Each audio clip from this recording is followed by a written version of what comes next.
Konnichiwa, Crispy Akiyama. We are in FL Studio today, meaning we are going over production. So, this one, I just wanted to give you guys a quick insight on how I actually use this swing feature. So, this swing feature, I always have it at 100%. Now, the reason why I'm able to always have it at 100% is majority of the time I'm working in double time. So if you're making beats at 75, I'm doing 150. If you're making beats at 80, I'm doing 160. If you're doing 90, I'm doing 180. So by working in double time, the swing knob, it works in a much finer fashion. It's not as dramatic or drastic when you're working in regular time. So that's the first thing. And let me just kind of play the beat for you guys. This isn't mixed. It's not even arranged yet, as you can see, but I have everything, all the sounds that I want. So I'll play it for you guys real fast. Let's put like, yeah.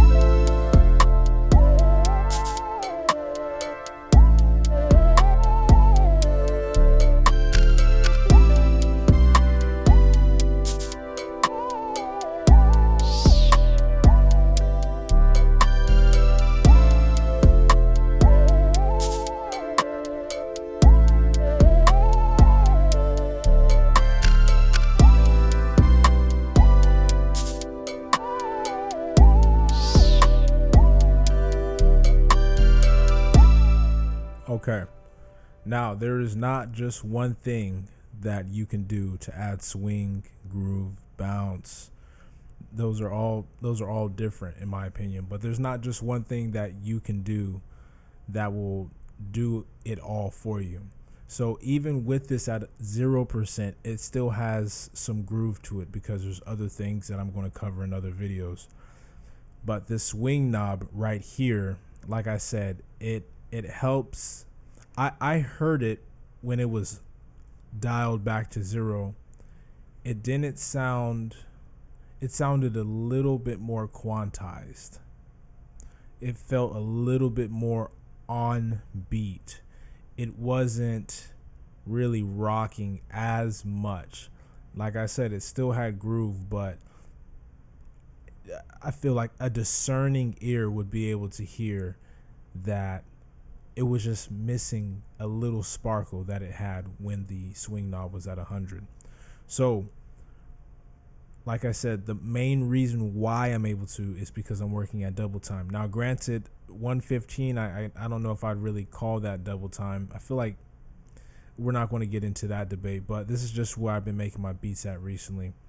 So now let me show you a place where this doesn't necessarily work and how to combat that. So let's make a clone of the hi-hat and let's go through and do like a stutter hi-hat or something like that.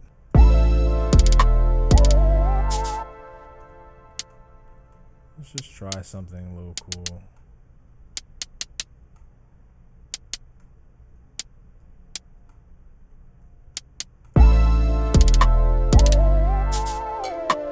Okay, cool.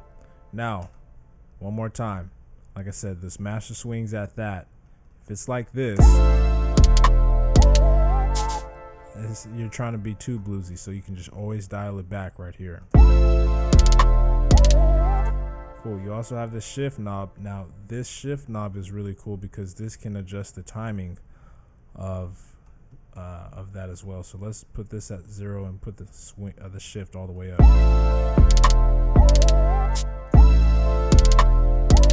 Cool. So if you want to add a little,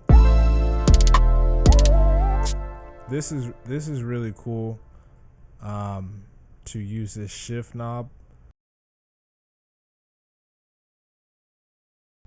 For instance, like kicks, like when kicks and hi-hats are hitting, because kicks, they already take up so much volume that if you have the kick and the hi-hat hitting and you have like a super loud hi-hat, it's a lot of transient energy going into your limiter or your compressor or even your clippers and stuff like that. So just by offsetting the timing of the hi-hat, like letting the kick get that first little transient in and have the hi-hat follow a little bit after. These are small things, but it adds to groove, but also helps you to maximize your loudness and just making sure you're not choking your limiter or over clipping if you don't need to.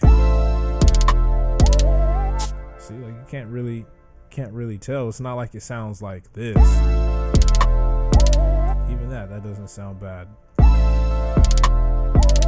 Now that's obviously a little slow. So what you can do is when you're going through and doing your hi-hat rolls, if you want to go through and add just like a little bit of, put a little hot sauce on it, you can adjust the shift and the swing. Now the swing will probably be a little bit like I said, but see, I like that. This is how I set my hi-hats up. Right click, fill every 8 steps. Okay.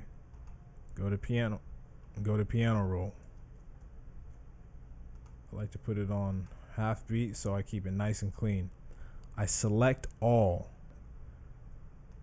Move over, right? Because I like my hi-hats to bounce a certain way. I hold the option and I use the scroll wheel to adjust the velocity. So I'll put it like right here. All right. Then I take what's currently selected and make another copy. And then I'll go through and do something like this. And now with this one, I might bring it down. Right? So now I'm shifting the tone and the velocity. And then feel this last spot, hold shift, bring it over, lower the tone, but then bring up the velocity. So now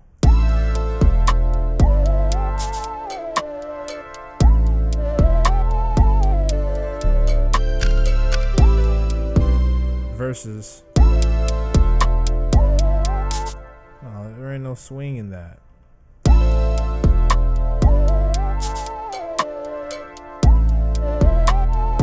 So this is super helpful, especially when you are going through and just wanting pretty like basic hi-hats, but you want them to add flavor. You don't want them to be super stale.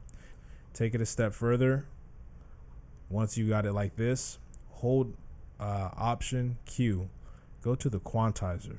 I like the 16 Groove 70s, but what it does is it quantizes it, but with a groove to it, and they have all these different things. So you see, as I switch different ones, the lines move. So those are it's moving the points, the grid in which it's being quantized. I notice mainly for what I like to do, Groove in 70s just works. But there's